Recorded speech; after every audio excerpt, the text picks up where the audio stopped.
வணக்கம் சார். வணக்கம் சோக்கு. வணக்கம் வணக்கம் வணக்கம் வணக்கம். உங்களை இன்னைக்கு நம்ம சந்திக்க சங்கத்தினர்களுக்கு உறுப்பினர்களுக்கு ஒரு வணக்கம் சொல்லிக்கலாமா? சொல்லிடலாம் சார். எனக்கு அன்பான நியோமேக்ஸ் மூத்த குடிமக்கள் மற்றும் இளைய குடிமக்கள் முதலீட்டாளர்கள் நலச்சங்கங்களின் உறுப்பினர்களே, நமது 15 சங்கங்களை உள்ளடக்கிய ஜாக் கூட்டமைப்பின் அங்கத்தினர்களே மற்றும் இந்த நிறுவனத்தில் முதலீடு செய்துவிட்டு தீர்வு காத்திருக்கும் முதலீட்டாளர்களே, உங்கள் அத்தனை பேருக்கும் சுந்தர் தியாகராஜன் மற்றும் அசோக் குமாரின் இனிமையான இரவுநேர வணக்கங்கள்.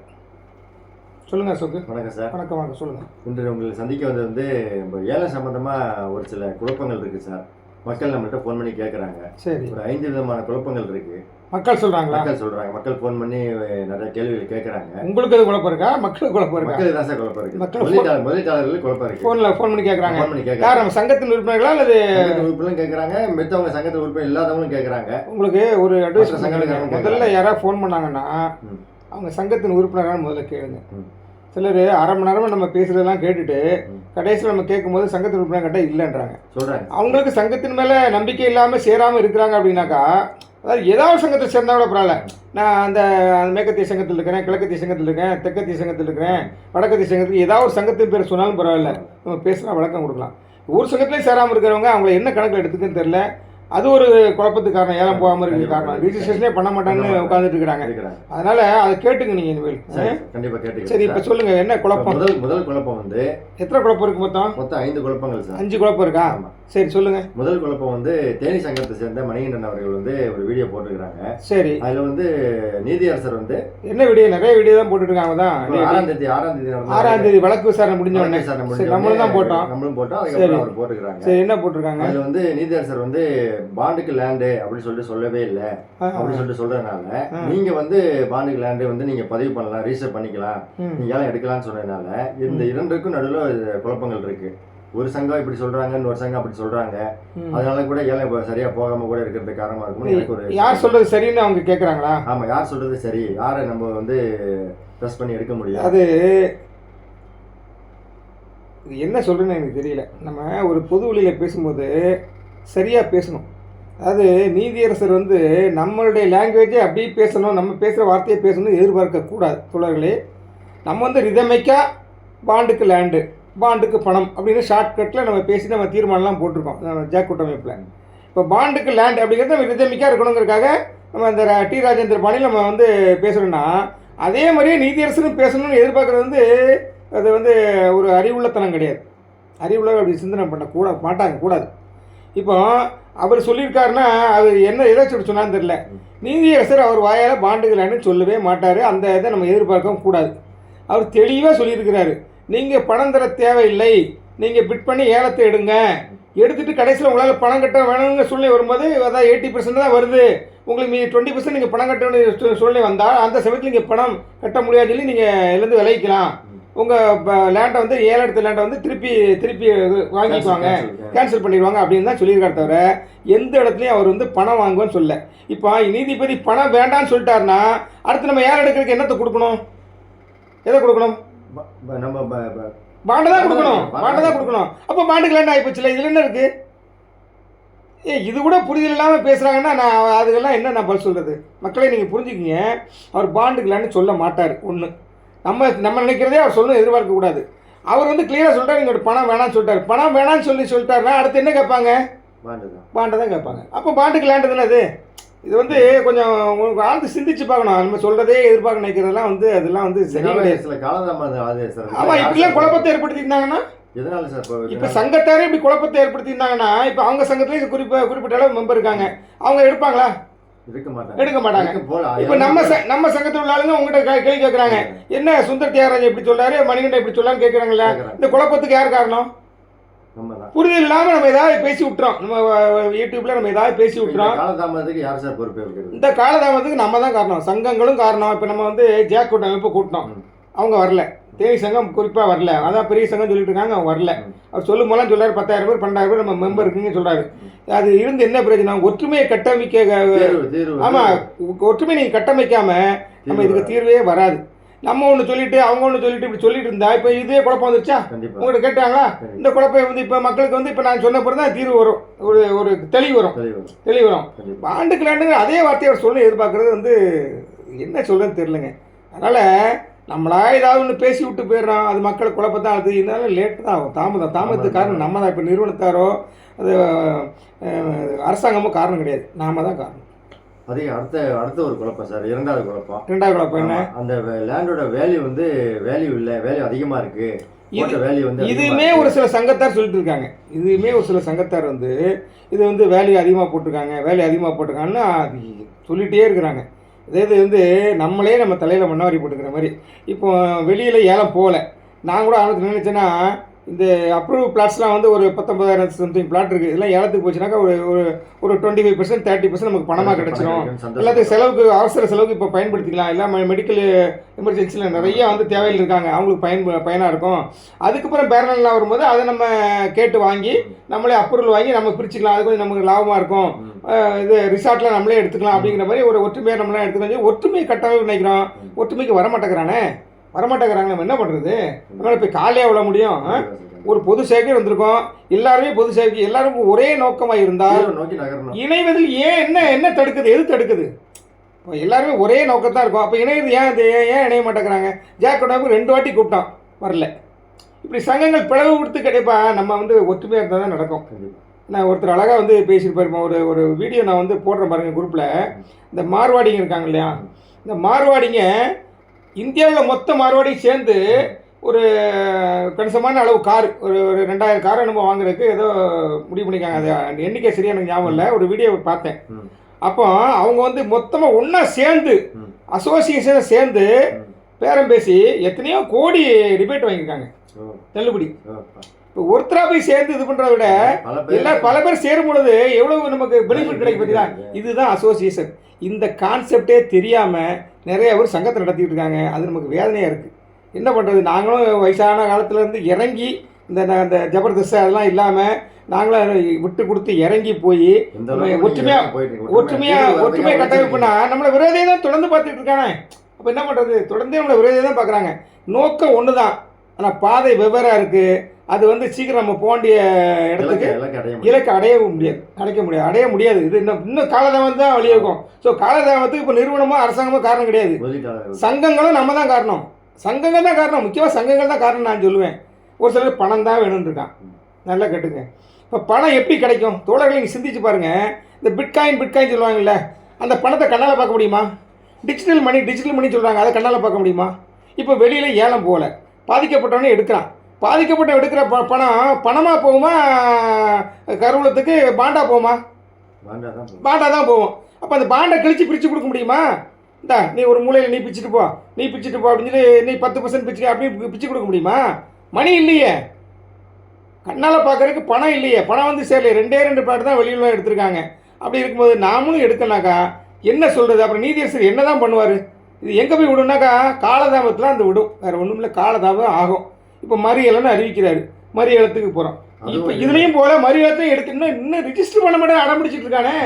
இந்த மக்களுக்கு என்ன தான் தெளிவு கொடுக்குறது? நம்ம எவ்வளோ தான் தெளிவு கொடுக்குறது? இவங்க கையை பிடிச்சி நம்ம வந்து கம்ப்யூட்டர் வச்சு நம்ம வந்து இது பண்ணி ஓர்த்துக்காக பண்ணிட்டு இருக்க முடியுமா? இப்போ தமிழக முதலமைச்சர் இருக்காரு, எல்லார் வீட்டுக்கும் பாதுகாப்பு அவர் கொடுத்துட்டு இருக்க முடியுமா? நாம தான் நம்மளை பாதுகாத்துக்கணும். அதே மாதிரி நீங்கள் வந்து நிலம் அதிகம்னு ஒரு சங்கத்தார் பரப்பி விட்டுட்டு இருக்கான்னு வச்சுங்களேன். அவன் சொல்கிறபடியே நீங்கள் நிலம் அதிகம்னு வச்சுங்களேன். இப்போ நானும் அதுக்கு முட்டு கொடுக்கல, நிலம் ரேட்டு அதிகமாக வச்சுங்களேன். இப்போ நம்ம அதை பிட் பண்ணி எடுத்துட்டோம்னா நம்ம கைக்கு வரைக்கும் எப்படி ஒரு 3 வருஷம் ஆகிடும். கண்டிப்பாக 2 வருஷம் 3 வருஷம் ஆகிடும். அந்த 2 வருஷம் 3 வருஷம் ஆகும்போது அந்த ரேட்டு அதிகமாக தான் இருக்கும். இந்த பாண்டை நீ கையிலேயே வச்சுட்டு இருந்தாக்கா, பிட் பண்ணாமல் கையிலேயே வச்சுட்டு இருந்தாக்கா இந்த பாண்டோடைய மதிப்பு எவ்வளோ வரும்? இந்த கையாட்டி பேசுறதுக்கு சில சகோதரிகளுக்கு பிடிக்க மாட்டேங்குது. கையாட்டி பேசுகிறா அப்படின்றாங்க. என்ன பண்ணுறது? நம்ம வந்து உணர்ச்சி வசப்பட்டு பேசுவோம், கையாட்டி தான் பேசுகிறேன். ஆசிரியர் வரேன் நான். அதனால் இதெல்லாம் வந்து சங்கங்கள் தான் காரணம். இருக்குது எல்லாரும் சங்கங்களும் குழப்பத்தை உண்டு பண்ணிட்டு இருக்காங்க. மக்கள் வந்து ஒரு தெளிவு கொடுக்கறது இல்லை, அதுதான் காரணம், வேற ஒன்றும் இல்லை. நான் யாரையும் தனிப்பட்ட முறையில் சொல்ல, எனக்கு யூடியூப்ல பேசணும், கவனமாக பேசுங்கன்னு தான் சொல்கிறேன். கவனமாக பேசுங்க. தீர்வுக்காக ஒரு சமயத்தில் எல்லாரும் ஒருத்தர் திட்டிட்டு அடிச்சுட்டு கிடந்தோம். இப்போ தீர்வு நோக்கி வந்துட்டு இருக்கும் பொழுது மக்களுக்கு பாசிட்டிவாக எப்படி போய் சேர்க்கணும்னு பாருங்க. அதை விட்டுட்டு இன்னும் குழப்பத்தை உண்டு பண்ணிட்டு இருந்தா மக்களை எப்படி பிட் பண்ணுவாங்க, எப்படி எடுப்பாங்க? ஏழை எடுக்கலாம் பாருங்க, காலதாமதம் ஆகுங்க, அவ்வளோதாங்க. அடுத்த குழப்பம் வந்து எப்படி எடுப்பது, ஏலத்தை வந்து எப்படி பிட் பண்ணுறது, கம்ப்யூட்டரில் வந்து தெரியாதுன்னு சொல்கிறாங்க. எப்படி எடுக்கிறதுங்கிறது நான் தெளிவாக வந்து குழந்தை கூட இப்போ அதாவது 5ஆம் கிளாஸ் அதாவது செல்ஃபோனை ஆண்ட்ராய்டு ஃபோனை யூஸ் பண்ண தெரிஞ்ச எல்லா பிள்ளைங்களுக்கும், சின்ன பிள்ளைங்க 5ஆம் கிளாஸ் படிக்கிற பிள்ளைங்களுக்கு கூட புரிஞ்சுக்கிற மாதிரி ஒரு வீடியோ ஒன்று போட்டேன். கிளியராக நான் என் கம்ப்யூட்டர்லேருந்து ஆப்ரேட் பண்ணி காமிச்சேன். அதே மாதிரி செல்ஃபோன்லேயும் நீங்கள் பண்ணிங்கன்னு சொன்னேன். இப்போவே கற்றுக்குங்கன்னு சொல்லியிருக்கேன். இப்போவே கற்றுக்குங்க. ஏன்னா அடுத்து ரியாக்ஷன் வரும்பொழுது நீங்கள் வந்து பிட் பண்ணி எடுக்கலாம். ரியாக்ஷன் வரும்போது ஏலம் போகாத நிலங்கள்லாம் திருப்பி வரும். திருப்பி மொராசிட்டியில் வந்து ஒரு பிளாட் ஒன்று இருக்குது.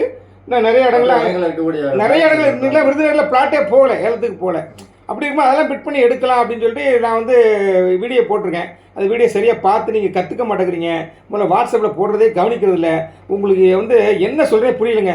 உடனே ஃபோன் எடுத்து ஃபோன் பண்ணி விட்ருங்க. சார் எப்படி சார் எடுக்கிறது? நான் கிளியராக பேசியிருக்கிறேன். அது வாட்ஸ்அப்பே பார்க்க மாட்டேங்கிறீங்க. உங்களுக்குலாம் எவ்வளோ சர்வீஸ் பண்ணாலும் உங்களுக்குலாம் பத்தாதுங்க. உங்களுக்கு வந்து உங்களை திருப்திப்படுத்தவே முடியாது. அதாவது என்ன சொல்கிறது, அவ்வளோதான். அது அடுத்த குழப்பம் வந்து லேஅவுட்டு, சைட் விசிட்டு இதெல்லாம் நாங்கள் மிஸ் பண்ணி. லேஅவுட்டு, சைட் விசிட்டு ஆரம்பத்தில் வந்து என்ன பண்ணாங்க, இஓடபிள்யூல இருக்கும். இஓடபிள்யூல சில ஆளுங்க, இஓடபிள்யூ ஆளுங்களும் சரி, கம்பெனி ஆளுங்களும் சரி, அங்கே சைட்டில் இருப்பாங்க. நீங்கள் போய் சைட்டை போய் விசிட் பண்ணிக்கலாம்னு சொல்லி ப்ராஜெக்ட் நேம்லாம் போட்டு ப்ராஜெக்ட் எங்கெங்கே இருக்குங்கிறத ப்ராஜெக்ட் எண்ணிக்கையை சொல்லி சொன்னாங்க. எங்கெங்கே ப்ராஜெக்ட் இருக்குன்னு சொல்லிலாம் சொல்லியிருக்காங்க. இப்போ கூட இருக்குது, இஓடபிள்யூல இருக்குது. நீங்கள் ஏலம் எடுக்கணும்னு நினச்சிங்கன்னா, நீங்கள் சைட்லாம் பார்க்கணுன்னு விருப்பப்பட்டீங்கன்னா நீங்கள் இஓடபிள்யூவே பார்த்துக்கலாம். இந்த சைட் லேஅவுட்லாம் போய் பார்த்துக்கலாம். லேஅவுட்டு இருக்குமே தவிர எங்கே பிளாட்டு எங்கே இருக்குன்னு நம்பர்லாம் இருக்கும். பட் ஆனால் நீங்கள் சைட்டில் போய் நேரில் பார்க்கும்போது எங்கே இருக்குன்னு உங்களை கண்டுபிடிக்க முடியாது. நீங்கள் லேஅவுட் வேணால் நீங்கள் அங்கே இருக்க போய் ஈவோட போய் இருக்கு, நீங்கள் வேணால் போய் அங்கே போய் பார்த்துக்குங்க. பார்த்து நீங்கள் ரியாக்ஷன் எடுக்கிறதுக்கு முன்னால் இதெல்லாம் போய் பார்த்துங்க. அது வந்து லேஅவுட்லாம் இதில் வர மாதிரி தெரில. ஏலம் எடுக்கிற இதில் வெப்சைட்டில் வந்து எம்எஸ்சிசி ஏலம் எடுக்கிற ரியாக்ஷன் போர்ட்டலில் வந்து வர மாதிரி தெரியல. அது நம்ம தான் பார்த்துக்கணும். அதனால் பார்த்துங்க. அது அது அது அப்படி தான் செய்யணும். மே மாதம் ஆக்ஷன் விடும்போது அதுக்கெல்லாம் நீங்கள் தயாராக இருந்துக்குங்க. இது எப்படி எடுக்கணுங்கிறத வேணால் நாங்கள் இன்னும் ஒன்றா எளிமையாக்கிறதுக்கு இப்போ நம்ம எம்எஸ்சிசி குழு ஆரம்பிச்சிருக்கோம் இல்லையா, 2 குழு ஆரம்பிச்சிருக்கோம். இப்போ 2 குழு இப்போ வந்துருச்சு. கிட்டத்தட்ட 2000 குழு கூட ஆல்மோஸ்ட் ஃபுல்லப் ஆகிற மாதிரி இருக்குது. அது ரொம்ப ஸ்லோவாக தான் இருக்குது. என்ன சொன்னாலும் மக்கள் வந்து கேட்க மாட்டேங்கிறாங்க, ரிஜிஸ்ட்ரேஷன் பண்ணவே மாட்டேங்கிறாங்க.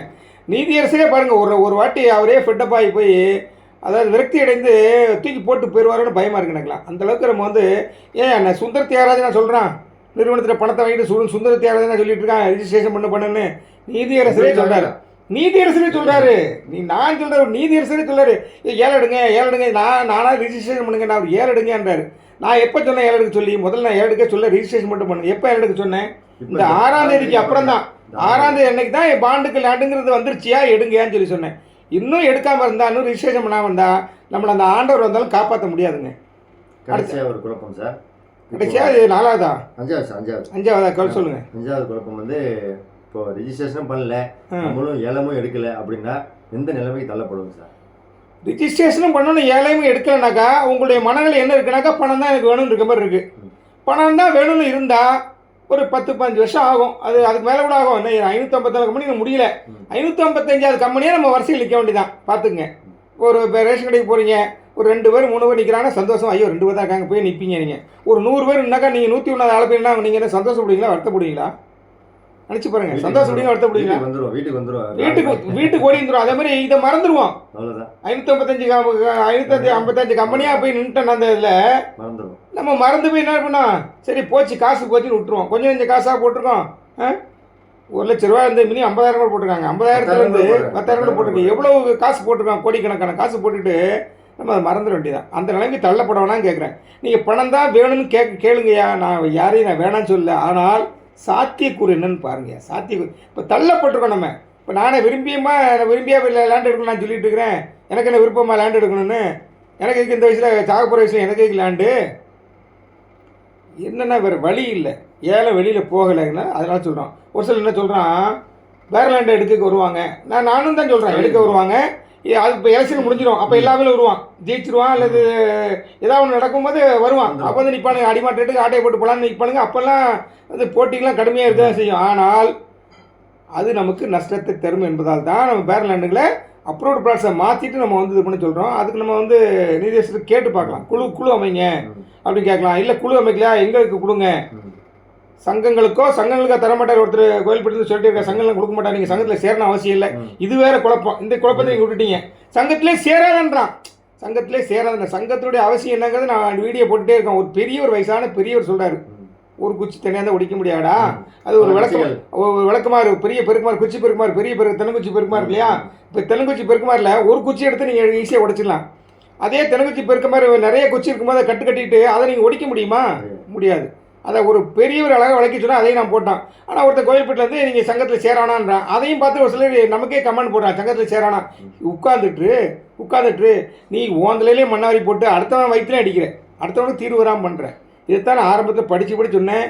புகார்கள் இன்றைக்கி அதிகமாக போக தாமதம். நிறைய தாய்மார்கள் பாவமாக இருக்குது, எப்போ கிடைக்கும் கேட்டுட்டு இருக்காங்க. இப்போ கூட ஃபோன் பண்ணாங்க. நீதிமன்றத்துக்கு போனால் லேட்டாக தான் ஆகும். தேர் எடுத்து தெருவில் விட்டானுங்க. ஒருத்தன் கம்ப்ளைண்ட் முதல்ல கோயில்பட்டிக்காரன் கம்ப்ளைண்ட் கொடுத்து தேர் எடுத்து தெருவில் கொண்டு விட்டான். அதை நம்ம எல்லாம் சேர்ந்து இப்போ வந்து நீதிமன்றத்தில் கொண்டு விட்டுட்டோம். அது வாங்கினாக்கா கொஞ்சம் பொறுமையாக தான் வாங்கணும், வேறு வழி இல்லை. போதும் அசோக்கு, வேறு எதாவது இருக்கா? அதனால் தோழர்கள் என்ன கேட்குறேன்னா, நீங்கள் ஒற்றுமையாக வாங்கய்யா, ஏய்யா வாங்க, நீங்கள் கூட தலைமை பொறுப்பேற்று நடத்துங்கய்யா. நாங்கள்லாம் உழைக்கிறோம், வயசானவங்களாம் உழைக்கிறோம். நீங்கள் இன்னும் நடத்தி அந்த கூட்டமைப்பாக சேர்ந்து மக்களுக்கு நல்லது செய்யுங்க, தயவுசெய்து நல்லது செய்யுங்க. நீங்கள் இன்னும் காசு பணம் பின்னாடியே ஓடாதீங்க. தயவு செய்து வாங்கின சந்தா டொனேஷன் எல்லாம் போதும். மக்களே நொந்து போயிருக்கிறேன். அவன்கிட்ட போய் பிடிங்க என்னத்தை பண்ண போகிறோம் நம்ம? என் சங்கத்தில் இப்போ யாரும் சேரணும்னு சொன்னால் கூட நீங்கள் வேறு எங்கே சங்கத்தில் சேர்ந்துக்கியா, நீ என் சங்கத்தில் வாங்க நான் கூடவே இல்லைன்னு தான் சொல்லுவேன், கூட மாட்டேன். அவங்களா விருப்பப்பட்டு கம்பல் பண்ணி எனக்கு ஃபார்ம் அனுப்பிவிடுங்க கேட்டால் தான் நான் அனுப்பிவிடுவேன். என்ன பண்ண போகிறேன் காசை வாங்கி? வெறும் காசை திங்க முடியுமாயா? நிறுவனத்தார் தான் நம்ம திட்டிட்டு இருக்கோம். நமக்கு நாமே கேட்டு பாருங்கள். வெறும் காசை தின்னா அது வந்து இதாகுமா? ஒரு ரூமில் அவங்களெல்லாம் அடைச்சி போட்டு சில்லற காசையும் இப்போ பணத்தை நோட்டு கட்டையும் போட்டு விட்டா குடிக்க தண்ணி கூட இல்லாமல் பண்ணாக்கா அந்த நோட்டையும் நீங்கள் பணக்கட்டையும் சில்லற காசையும் சாப்பிட்டு உயிர் வாழ முடியுமா? சிந்திச்சு பாருங்கள். மக்களுக்கு எதை செய்யணும், நம்ம சங்கத்தார் வந்துட்டோம். தயவு செய்து மக்களை குழப்பாதீங்க. நான் எல்லா சங்கத்தையும் குறிப்பிட்ட சங்கம் எதையும் சொல்லலை. நீங்கள் குறிப்பிட்டு கேட்டதுனால நான் வந்து சொன்னதை தவிர அவர் வீடியோலாம் நான் பார்க்குறதில்ல, நான் பார்க்கல. நீங்கள் சொன்னதுனால சொல்கிறேன். அது பாண்டுக்கு லேண்டுன்னு அவர் வந்து சொல்ல மாட்டார். அப்படி எதிர்பார்க்குறதும் தப்பு. அது சரியானது கிடையாது. அவர் காசு உங்கள்கிட்ட வந்து வாங்க மாட்டாங்க. நீங்கள் பிட் பண்ணுங்க, ஏலம் பண்ணால் அப்போ என்ன அர்த்தம்? நீங்கள் பாண்டை கூடியாதுன்னு அர்த்தம். இதில் என்ன இருக்குது? இதில் இதே என்ன கொஞ்சம் இதெல்லாம் சிந்திச்சு பார்க்க மாட்டீங்களா? இதை அதெல்லாம் மக்களை நீங்கள் குழப்ப முடியாதீங்க. நீங்கள் என்ன காரணம் தெரியுமா? அதாவது அசோக்கு, எனக்கு ஒரு வருத்தம் என்னென்னா, இந்த மக்களும் சுயநலவாதிகளாக தான் இருக்காங்க. இது முதலீடு அத்தனை பேருமே நான் சொல்கிறேன், என்ன உட்பட தான் சொல்கிறேன். எல்லாருமே சுயநலவாதிகள். எல்லா சங்கத்துலேயும் போய் இருக்கானே, ஒன்றும் சங்கத்தில் எந்த சங்கத்துலையும் இருக்க மாட்டேங்கிறான், அல்லது எல்லா சங்கத்துலையும் போய் உட்காந்துருக்கான், எல்லா வீடியோவும் பார்க்குறான். அப்போ ஏன் குழப்பம் வராது? இப்போ பல வீட்டு சாப்பாடு சாப்பிட்டா அந்த வயிறு கெட்டு போமா? இல்லை, வயிறு கெட்டு போதா? பல வீடியோக்களை பார்க்குறாங்க. ஒரு வீட்டு சாப்பாடு சாப்பிட்டா, இப்போ வீட்டில் சாப்பிடாமல விட்டுட்டு ஹோட்டலையா பல ஹோட்டலில் தின்னுட்டு இருக்கேன்னா வயிறு கெட்டு தான் போகும். அதே மாதிரி நீங்கள் ஒரு சங்கத்தில் இருங்க, ஒரு சங்கத்தார் சொல்கிறத கேளுங்க. நீங்கள் ஒன்று தேனி சங்கம் சொல்ல கேளுங்க. இல்லையா நாங்கள் சொல்ல மற்ற சங்கம், நீங்கள் எந்த சங்கத்தை சார்ந்துறீங்க, எங்கள் சங்கத்தில் எங்கள் சங்கத்துக்கு பேச்சு கேளுங்க. அதுக்கு தான் நாங்கள் என்ன ஒற்றுமையை கட்டமைக்கிறோம். துடிச்சிட்டு இருக்கிறனால ஒற்றுமை கட்டமைக்குது. தேனிக்காரன் ஏன் வரமாட்டேங்கிறான்னு தெரியல, ஏன் வரமாட்டேங்க? நான் பகிரங்கமாக குற்றம் சாட்டுறேன் அவங்கள. நீங்கள் அந்த சங்கத்தில் இருக்கிறவங்கள கேளுங்கய்யா, பெரிய சங்கம் தானே, கேளுங்கய்யா. ஒற்றுமையாக இருந்தாக்கா ஒரே வீடியோ வந்துடுமா? இப்போ இந்த இடத்துல அசோக்குமாருக்கு பதிலாக நான் இங்கேயும் மணிகண்டன் இங்கேயும் உட்காந்து பேசுகிறேன், எப்படி இருக்கும் உங்களுக்கு தெளிவு வருமா இல்லையா? உங்களுக்கு குழப்பம் வராமல் இருக்குமா? இப்போ நீங்கள் இந்த கேள்வி கேட்பீங்களா? மணிகண்டன் பாண்டுக்கு லேண்டு அறிவிக்கலான்னு சொல்கிறாரு, நீங்கள் சுந்தர தேராஜ் அறிவிச்சிருக்கிறாரு, பாண்டுகள் லேண்டு வந்துச்சுங்கிறாரு, எதையா உண்மைன்னு கேட்பீங்களா? நீங்கள் ஒரே வீடியோ நம்ம போடுவோம்ல. இதுக்கு தான் ஒற்றுமை கட்டமைக்க சொல்கிறேன். புரிஞ்சுக்க, தயவுசெய்து புரிஞ்சுக்கிங்க. கூடி வாழ்ந்தால் கூடி நன்மை, தெரிஞ்சுக்குங்க. இதுக்கு மேலே எனக்கு உண்மையிலே நான் விரக்தியும் விளிம்புக்கு போயிட்டேங்க. நான் விரக்தியும் விளிம்புக்கு போன மாதிரி நமக்காக பரிதி வச்சுட்டு இருக்கிற நீதியரசர் அந்த மாதிரி வச்சிடாதீங்க. ஒரு சிலர் வேணும்னே இதுக்கு தீர்வு வரக்கூடாது நினைக்கிறான். அவனை விட்டுருங்க. அது குறைஞ்ச எண்ணிக்கை தான். அது அந்த ஊர் பேரை சொல்கிறேன், சாத்தூர், கோயில்பட்டி, நெய்வேலி, அப்புறம் மானாமதுரை, சிவகாசி, இந்த மாதிரி ஊரில் இருக்க ஒரு சிலர் தான் இருக்கான். அவங்க பின்னாடி கொஞ்சம் தெரியாமல் அறியாமல் ஒரு சில சகோதரிகளும் போகிறாங்க. அவங்கள விட்டுருங்க. மெஜாரிட்டி நீங்கள் தான் இருக்கிறீங்க. பெரிய சங்கம் சொல்கிறீங்க, நாங்கள் பெரிய சங்கம் மார்க்கெட்டிக்கிறோம், எத்தனை ரிஜிஸ்ட்ரேஷன் பண்ணியிருக்கோம். ஏன் அந்த நம்பிக்கை இல்லை? சுந்தர தேஜ் நம்ப மாட்டீங்க, மணிகண்டன் நம்ப மாட்டீங்க, நிறுவனத்தை நம்ப மாட்டீங்க. ஏன் நீதிபதியும் நம்ப மாட்டேங்கிறீங்க, நீதியரசரையும் நம்ப மாட்டேங்கிறீங்க. அப்போ என்ன பண்ணுறது? நம்ம சட்டப்படி தான் நமக்கு தீர்வு வாங்கி ஆகணும், வேறு வழி இல்லை. அதுக்கு நீங்கள் தயவு செய்து ஒற்றுமையை கட்டமைக்கிற உங்கள் சங்கத்தின் தலைவர்கள் நீங்கள் சொல்லுங்கள். போயா போய் இன்னொரு மீட்டிங் கூட நான் போடுவோம். நான் வர மாதிரி இருந்தாங்க சொல்கிறேங்க. சொல்லுங்கள், நான் ஏன் செலவு பண்ணணும்? என் சங்கத்து காசு எடுத்து நான் ஏன் செலவு பண்ணிட்டு இருக்கணும்? மண்டபத்தை பிடிச்சி இல்லை ஏற்பாடு பண்ணி ஏன் செலவு பண்ணணும்? நீங்கள் எல்லோரும் வந்தீங்கன்னா நாங்கள் திருப்பி செய்கிறோம். நீங்கள் சங்கத்தில் இருக்கவங்க உங்கள் தலைவர்கிட்ட பேசுங்க. ஏன் ஒன்றா போக மாட்டேங்கிறீங்கன்னு கேளுங்க. ஒன்றா போனால் ஒரே அறிக்கை விடும்போது எல்லாருக்கும் எவ்வளோ சந்தோஷமாக இருக்கும். குழப்பம் வருமா? வராது. குழப்பத்துக்கு காரணமே இப்படி பிரிஞ்சு கிடக்க தான் காரணம். நன்றி தோழர்களே. நன்றி நன்றி நன்றி.